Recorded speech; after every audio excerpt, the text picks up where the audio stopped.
Hello everyone, it's wonderful to see you all back at the QA Online Academy. I'm Rachel, and I'm thrilled to be your guide through today's session. Before we dive into new territory, make sure you've fully mastered the insert into statement from our last lesson. Remember, building a solid foundation is key to becoming a pro. Today, we're focusing on the power of change. We'll learn the SQL update statement, which allows you to modify existing data in your tables with precision. It's a critical tool for any automation engineer or data specialist. So let's get our hands dirty and see how it works in practice. Ready? Let's go.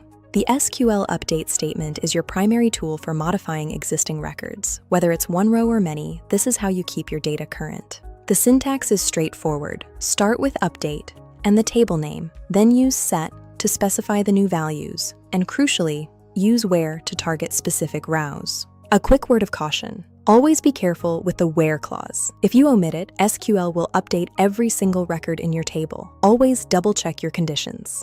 Let's look at our demo customers table. We have several records here, and we're going to focus on updating the contact details for our first customer, Alfred's Futterkiste. In this example, we're updating customer ID 1. We'll set the contact name to Alfred Schmidt and the city to Frankfurt.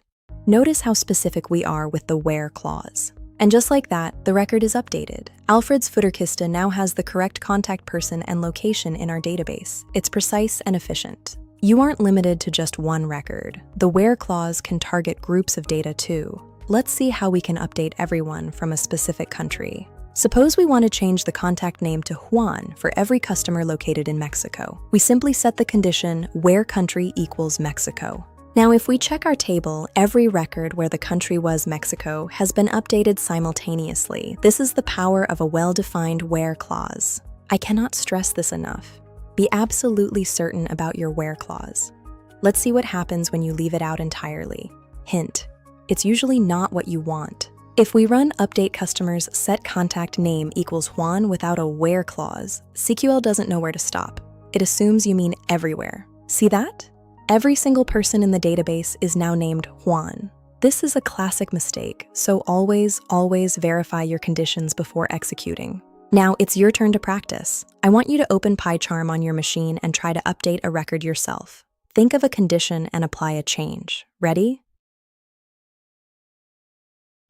Welcome back. How did you do? Remember, practice is how these concepts really stick. Let's wrap up this lesson with a few final thoughts. Our next chapter will cover the delete statement, another essential tool for data management. In the meantime, go back to previous chapters and keep practicing. Thank you so much for joining me today. Don't forget to subscribe to our YouTube and TikTok channels to stay updated with all our latest QA lessons and tips. Visit our official website for more resources, and please leave your feedback. We love hearing from you. Keep practicing, stay curious, and I'll see you in the next lesson.